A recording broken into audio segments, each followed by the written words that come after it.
Calories in, calories out is bullshit.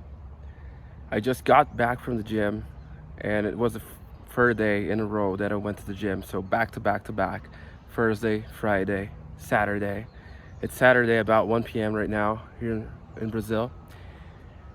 And for the longest time in my life, I had this calories in, calories out kind of mindset because honestly, of my upbringing, my mom always had problems with weight, with binge eating, with using food as, this mechanism to escape from things or to do some emotional eating.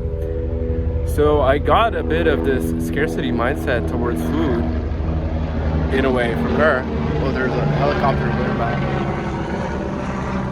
It's funny, when we start recording is when everything happens. The helicopters come, the dog barks, like the neighbor decides to completely make over his house. But anyways, I had people very close to me that had this mindset. Not only my mom, but also other people in my life who use food as some type of scapegoat, or to just get that little dopamine hit from time to time when something happens in our life and we get emotionally overwhelmed. But on the other hand, thank God, I was very well educated in terms of food when I was little, because my mom would leave me with her aunts. So she had two aunts that lived together, like older ladies, and they taught me very well from when I was pretty much a baby. So I always, like, on average, I've always eaten very well. Like, my diet is pretty good on average. I don't really like sweet stuff. I don't really care for fast food. Of course, I'll enjoy a good burger from now and then. I'll enjoy some pizza. And like when I was younger, my parents had worse habits overall with food, with binge eating, like going to places like all you can eat type of places. And as a teenager, I could eat a lot.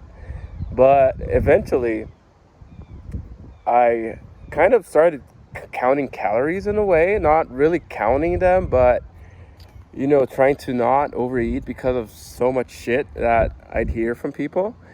And I even think that I might have been a bit taller if I didn't, because I was still a teenager when I started doing that. And not that I'm short or anything, but I'm just like in the US and Europe, I'm like average, maybe a teeny bit above average, but this is the thing, when you're just slightly below 6 feet. I think maybe when the guy is super short, he's like 5'6", at least he knows he wouldn't be tall ever. But when you're like just there, you're almost there, you might think like, shit, if I was 2 inches taller, I'd be considered tall, but whatever.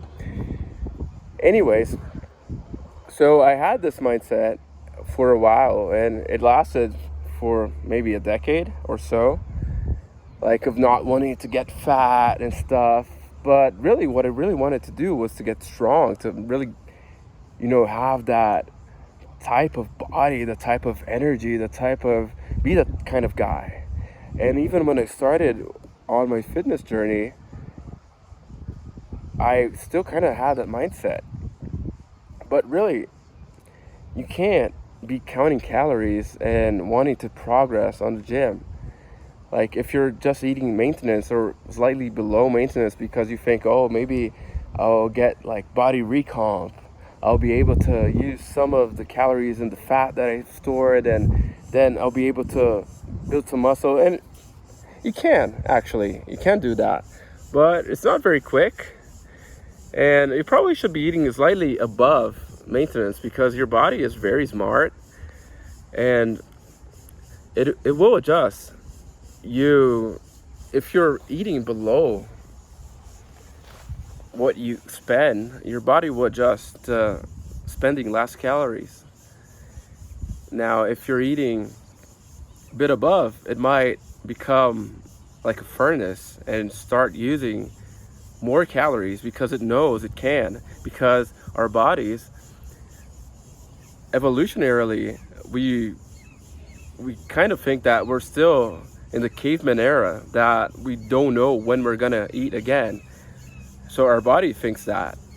It doesn't know that you can virtually just open your fridge and get a tub of ice cream, or you can, go on DoorDash or whatever you have in your country and just click twice on your phone and food will show up at your doorstep. Your body doesn't know that. Your body doesn't know that if you wanted to, you could eat 10,000 calories in a day, like easily. Because back in the day, we'd have to hunt a mammoth or something, and then we'd gorge and we'd eat a bunch, and we'd eat everything. We'd eat all of the fat, we'd eat all of the organs, because those are the most, nutrient dense. But nowadays, we don't do that shit. We either eat those very nutrient, what's the opposite of not dense? Like, not dense, like with super low density of nutrients shit, or we'll eat things like iceberg lettuce that's pretty much just water and think like, oh, now I'm eating something healthy, or those bullshit fruit that you can get on Walmart if you're in the US. Like in other places, at least, you can get some good fruit with actual vitamins, but if you're only getting that GMO shit, you really are not doing yourself any favors. Or you're like, oh, I'm vegan now, I don't eat meat, I don't eat eggs, I don't eat anything. Like you're still operating on that scarcity mindset, just in a slightly different way. And I think the big takeaway from this video, and to the ones who know this channel back in the day and stuff, it's kind of like getting back to those days in which I just get my phone in a random place while I was traveling or doing whatever and just start to record. And it's been a while since the last time I did this, but the big takeaway is that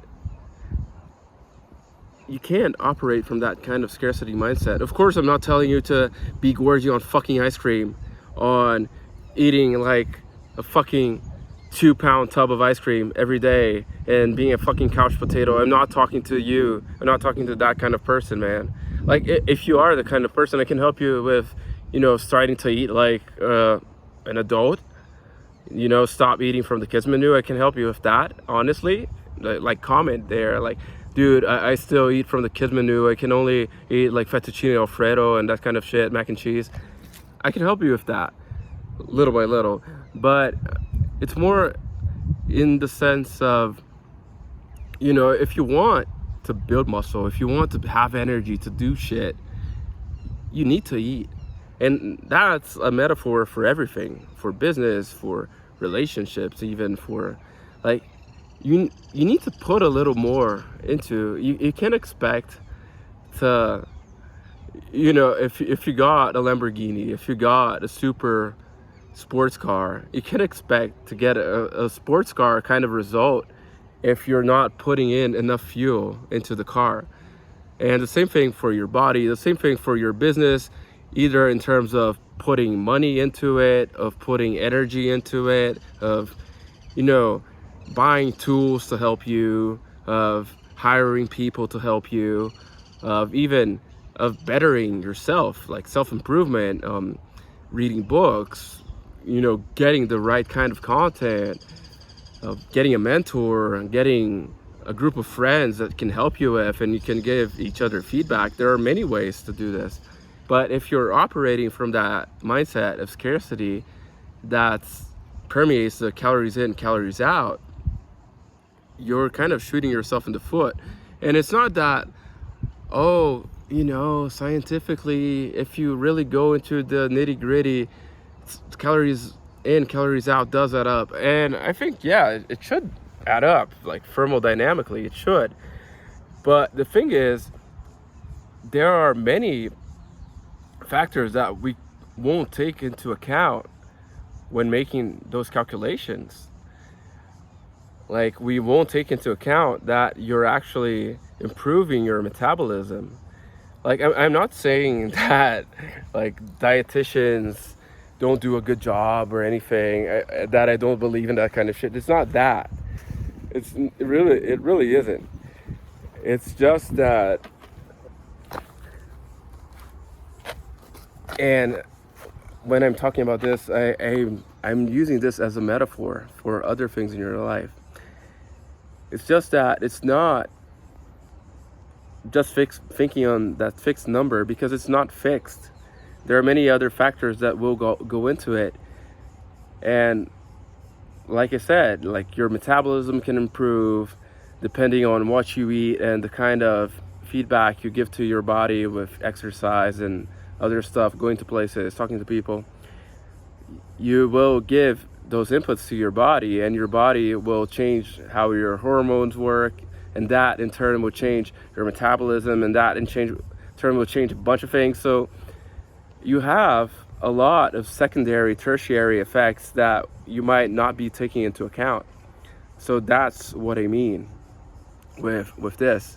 It's not to just say like, oh, it's bullshit because, and like, you know, it's not that.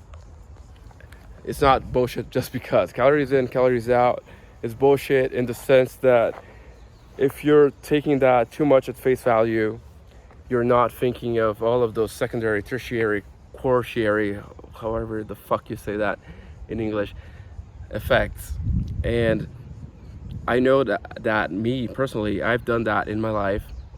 And in this example of business, of fitness especially, of not eating enough and then not having enough energy and then being sluggish, and then, you know, not only not building enough muscle, but also then because you're sluggish, you're kind of wary of going back into the gym, and then you don't go to the gym, and then you don't get results, and then you don't have enough energy, so you're not doing as good as you're supposed to be doing, or at least in your mind you're supposed to be doing in your business and your relationships and everything. So you start thinking, well, maybe I should go less to the gym. But it's probably not the gym that's the problem, because honestly, you're probably not being intense enough anyway. The problem most likely is something else. So that was something that I had to think about in my own life. And when I started eating a bit more, and honestly, even I should probably eat more still.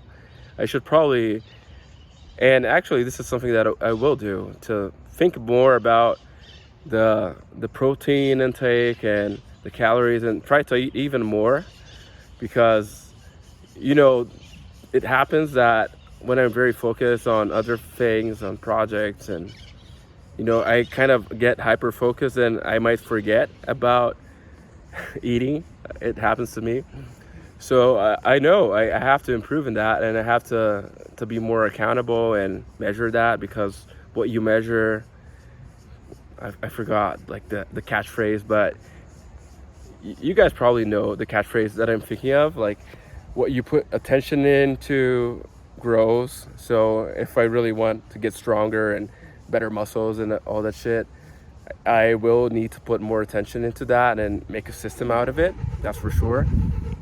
But the gist of what I'm trying to say is that if by operating on that mindset in the past, I was shooting myself on the foot and not having enough energy to do other things, and also to get the kind of results that I wanted to in the gym, like getting stronger, getting physically, you know, getting a better shape, better, like looking good. Because yeah, I know I do, like, it's a long-term goal, it's a long-term project for me, fitness. But of course, like seeing the results in the mirror and looking better, of course it's good. Of course that helps, right? Anyways, I hope you liked this video, and if you did, please comment like what you thought about it. Do you think that calories in, calories out is actually not bullshit? Do you have problems with your energy, or problems with just, you know, becoming that fucking rock star version of yourself that type of guy or that type of girl that just crushes it in life and business, you know, shoot me up, leave your comment. And you know, if there's anyone in your life that you really like and you think that should watch this too, send it to them. Keep rocking, keep rolling. Peace.